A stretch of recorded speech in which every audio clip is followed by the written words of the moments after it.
Thanks for joining us for another West Coast exploration adventure. Today we're going on a perfect day trip from the Grand Junction area over to Dead Horse Point State Park and then to the Island in the Sky in Canyonlands National Park. These two parks are about 20 miles from each other, and from Grand Junction, it takes about an hour and 45 minutes to get there. Our first stop is at the Monitor and Merrimack Overlook, which is just a few miles outside of Dead Horse Point State Park. Not only are these formations amazing, but it also highlights the fantastic and spectacular scenery on the drive coming in.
One of my favorite things on today's trip was getting to see the snow-covered LaSalle Mountains to the southeast as we drove in.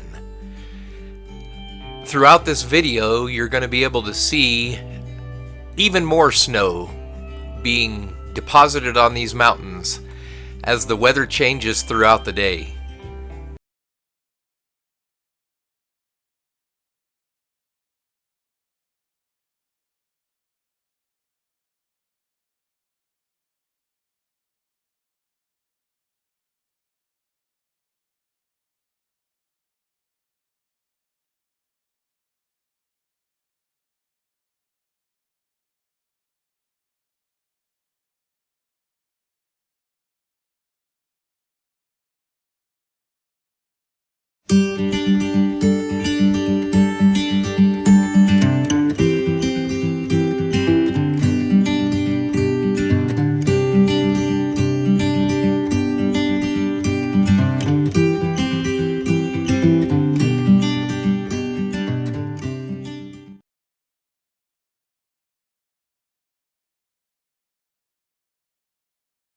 On today's trip, our first stop is the Basin Overlook, which can be explored from the parking lot of the Visitor Center in Dead Horse Point State Park. As you can see, This offers some of the most spectacular views that you'll ever find in Utah.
While you're there, don't forget to walk through the visitor center and out the back door, because even more spectacular views await as you walk around the loop trail just behind the visitor center.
At this point, you can hike or drive to the Dead Horse Point Overlook, which offers the crown jewel, the most spectacular view in the park.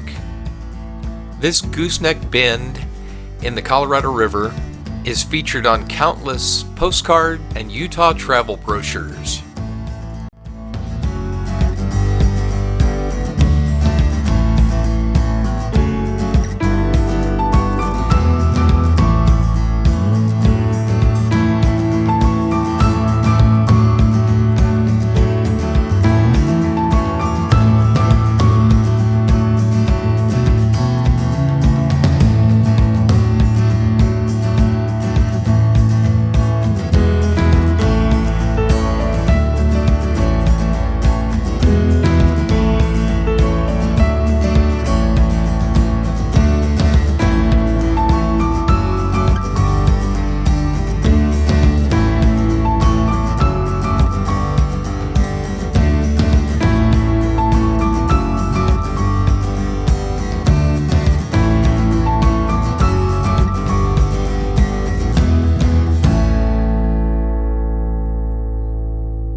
At this point, we say goodbye to Dead Horse Point State Park and make the 20-minute drive over to the Island in the Sky in Canyonlands.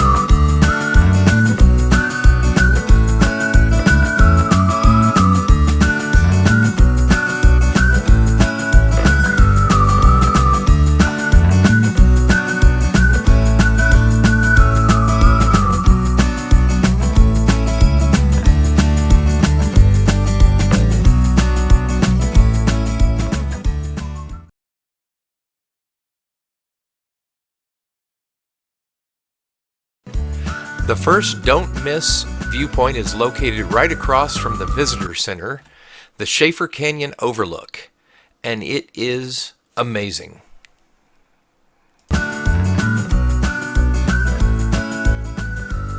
Let me draw your attention to the Schaefer Canyon Road. This road travels for miles along a very narrow shelf over a sheer drop-off as it winds through the canyon. At this point in March, the road is still closed due to the ice that you can see that covers some sections.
At this point in our journey, we decided to skip a couple of overlooks in order to complete the 1 mile round trip trail out to the Mesa Arch.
This amazing trail ends at a 50-foot stone arch that spans the top of a 500-foot cliff.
The Mesa Arch is classified as a pothole arch because it was formed by surface water that pooled on the sandstone behind the arch and slowly eroded the rock. The result is an arch that dangles across the mesa's edge. The arch provides the frame for a stunning Utah landscape. Along the mesa to the east is another arch named Washing Woman Arch. Below the mesa is the prominent white rim of the spectacular canyons carved by the Colorado River. We'll see more of those later. Rounding out this view are the snow-capped peaks of the La Salle Mountains.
We caught the Buck Overlook at the perfect time as the sun set it on fire. And we arrived at the Grand View Overlook just at the perfect time, while the light was golden just before sunset. So we finished off with some amazing photos as the sun started to go down over the island in the sky.